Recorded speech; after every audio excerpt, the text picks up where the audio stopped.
চিন্তাশীলতা এর কাছে মানে আমি 10 বার হাঁটু গেড়ে প্রণাম করা উচিত। চোখে সাগরের নীলে আমি তাই কি গান গাই কি বুঝি মনে মনে। হাই, আবারও হাজির হয়েছে একটা নতুন ভিডিও নিয়ে। অন্ধকারে দুজনকে ঠিকভাবে দেখা যাচ্ছে না ঠিকই, কিন্তু ভিডিও করতেই হবে। তো আজকে আমরা চলে গেছিলাম পুজোর বাজার করতে। প্রথমে এই অনন্যা শাড়ি সেন্টারে ঢুকে গেছিলাম। সেখানে কয়েকটা মাত্র শাড়ি রেখেছিলাম, পছন্দ হয়নি। একটা শাড়ি নিয়ে বেরিয়ে গিয়েছিলাম। আমাদের সঙ্গে শিউলিদি আর শুভদীপ দাও ছিল। এরপর তো অন্য দোকানে ঢুকতে হবে, তাই তার আগে পেট পুজো করে নিচ্ছিলাম একটু। প্রথমে সিঙ্গারা খেয়ে নিয়েছিলাম, তারপরে খেয়েছিলাম গরম গরম চা। এই দিন কিন্তু প্রচুর গরম ছিল, আমাদের মুখ চোখ দেখলেই বুঝতে পারবে আমরা কতটা ঘেমে আছি। তারপর আমরা চলে গেছিলাম পুষ্পাঞ্জলিতে বাজার করব বলে। তো সেদিন ছিল সিদ্ধিদাতা গণেশেরও পুজো।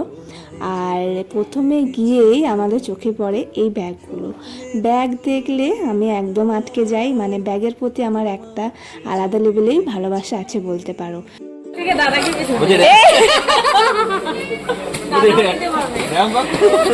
তো ওই ব্যাগটা তো নিয়েছিলাম। তারপরে গেলাম শাড়ি দেখতে। প্রথম দেখাতে এই শাড়িটার প্রেমে পড়ে গেছিলাম। কালোর সঙ্গে কলাপাতি কম্বিনেশনটা এতটা ভালো লাগছিল যে কি বলবো। তো আমি ওই শাড়িটা নিয়েছিলাম। আরও কালার ভ্যারাইটি কিন্তু দেখিয়ে দিয়েছিল। প্রতিটা মেয়ে কিন্তু শাড়ি ভালোবাসে।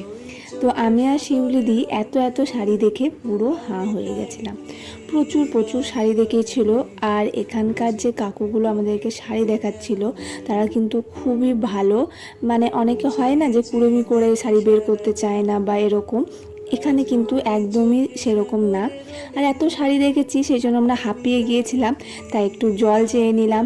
এত যে তোমাদেরকে শাড়ি দেখাচ্ছি তাই বলে যে শুধু শাড়িই পাওয়া যায় তাই নয়, একই ছাদের নিচে তোমরা ছেলেদের থেকে শুরু করে বাচ্চাদের সমস্ত কিছু পেয়ে যাবে। আর নানা রকম ডিজাইনার চুড়িদারের পিস অনেক সুন্দর রয়েছে। আর ওই সুন্দর ব্যাগগুলো তো দেখলেই, যে কোনো ব্যাগ দেখলেই তোমার পছন্দ হয়ে যাবে, এত সুন্দর কালেকশন ছিল ব্যাগের। আমরা যে কোনো কাপড় বা চুড়িদার নিই না কেন জিজ্ঞেস করি যে আগে রং উঠবে কিনা। তো ওরা কিন্তু লিখেই দিয়েছিল ফ্যাশনের জগতে রঙের গ্যারেন্টির ইচ্ছা রাখবেন না। আপনার প্রতি আপনার যে ধৈর্য শক্তি, আপনার যে মনন, আপনার যে চিন্তাশীলতা, এর কাছে মানে আমি 10 বার হাঁটু গেড়ে প্রণাম করা উচিত। আশা করছি তোমরা কিছুই বুঝতে পারোনি। তো আমি বলে দিই এখানে কি হয়েছে। এই যে এত ভিডিও ক্লিপগুলো দেখছো সমস্ত কিছু ও করেছে। আর যাই শাড়ি দেখি না কেন আমাদের থেকে ওর আগ্রহ বেশি যে এটা নিয়ে নাও ওটা নিয়ে নাও। তাই দেখেই সুদীপদা ওকে এইরকম মন্তব্য করেছে। তো যাই হোক, আমাদের তো সমস্ত কিছু কমপ্লিট হয়ে গেল। ওখানে আমি কিন্তু আমার চুড়িদারের পিসও নিয়েছিলাম একটা। তারপর শুরু হলো ওর কেনাকাটা। একবার করে ট্রায়াল রুমে যাচ্ছে আর দেখাচ্ছে যে এগুলো কেমন নাম। আর সত্যি বলছি ছেলেদেরও কালেকশন খুব ভালো ছিল। তারপর চলে আসি পাঞ্জাবি ছাড়া যেন ছেলেদের পুজো একদমই বৃথা। তো আমার পাঞ্জাবি তো খুব ভালো লাগে, তার সঙ্গে ও নিজেই খুব পাঞ্জাবি পছন্দ করে। বাজার কমপ্লিট হয়ে যাওয়ার পরেও আমি আর শিবরুদি এই চুড়িদারটাকে দেখছিলাম আর বলছিলাম কি সুন্দর লাগছে দেখো। কেনার সময় তো এটা ওটা নিয়েছি, এবার হচ্ছে বিল পেমেন্ট করার পালা। আমার দুঃখে আনন্দ, পয়সা শেষ খতম। এত কিছু কেনাকাটা করে আমাদের তো মন একদম খুশি হয়ে গেছে। আর বলেছিলাম না প্রচণ্ড গরম ছিল, এসি থেকে বেরিয়ে এসে গরমটা যেন আরোই বেশি লাগছিল। তাই ভাবলাম একটু আইসক্রিম খেয়ে নেওয়া যাক। তো চলো তোমাদেরকে দেখায় আমাদের কতগুলো ব্যাগ হয়েছে। আর আমার হাতেও কিন্তু একটা ব্যাগ রয়েছে।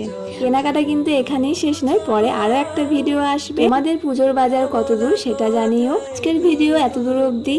যদি ভিডিও ভালো লেগে থাকে তাহলে লাইক কমেন্ট সাবস্ক্রাইব অবশ্যই করে দেবে। দেখা হচ্ছে পরে কোনো ভিডিওতে। সবাই ভালো থাকবে, সুস্থ থাকবে। Tata, bye bye.